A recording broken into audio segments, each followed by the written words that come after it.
Hello everyone and welcome back to Retired and Inspired. I'm so glad you're here. Today we're tackling the elephant in the room. We've tackled a few of those lately and I'm beginning to think we're tackling a herd. It's a question I hear in the comments at coffee shops and even from my own friends. Is retirement even possible anymore? With inflation nipping at your heels and the old rules of investing seemingly thrown out of the window, it's easy to feel discouraged. But today, I want to strip away the fear and look at the cold, hard truth. We're going to talk about why the old version of retirement might be dead, but a new, better version is waiting for us. The retirement myth. Let's start by redefining the goal. For decades, we were told retirement meant stopping everything at age 65, or even 60 with some people, and sitting in a rocking chair. That version of retirement isn't just hard to reach. For most of us, it's pretty boring. Maybe you've heard you need $2 million or £1 million, depending on where you live, but retirement isn't a finish line. It's a cash flow problem. If your income, whether from social security, pensions, rentals or dividends, covers your lifestyle, then you're retired. The problem isn't necessarily that we don't have enough saved, it's that the traditional goldfish bowl of savings is being drained by the current economy and don't we know it? So, step one to making it possible. Firstly, stop chasing the numbers and start mapping the income. To make retirement possible today, you need to look at three specific pillars. Firstly, the cost of living. We have to be brutally honest about where our money goes nowadays. Can you retire in an expensive city? Maybe not. But can you retire comfortably by downsizing or relocating? Absolutely. Second, health is your wealth. That's the big one. This is the inspired part of the channel. The biggest threat to your retirement fund isn't the stock market, it's medical bills. Looking after your medical health.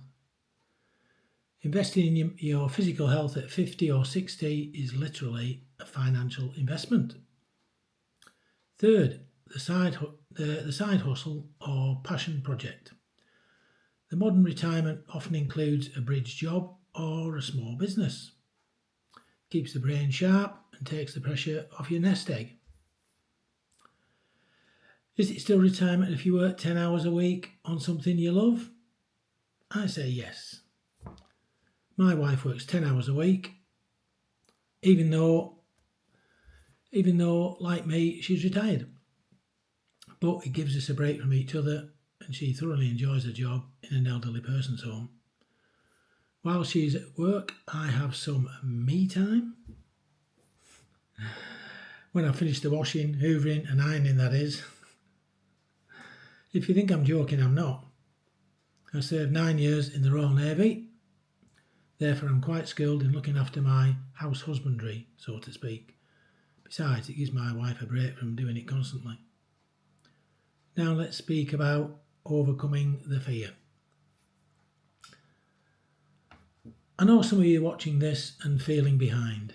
You might be thinking, I'm 55 and I only have $50,000 or £25,000 if you live in the UK.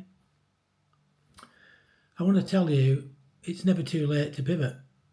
The maths doesn't lie, but the maths can be changed. Possibility comes from clarity. If you're afraid to look at your bank account, the fear will always win. Once you look at the numbers, you can actually make a plan. Maybe that plan means working 2 years longer than you wanted, but if that ensures the next 20 years are stress-free, isn't it worth it? However, a word of warning. Health is always more important than wealth.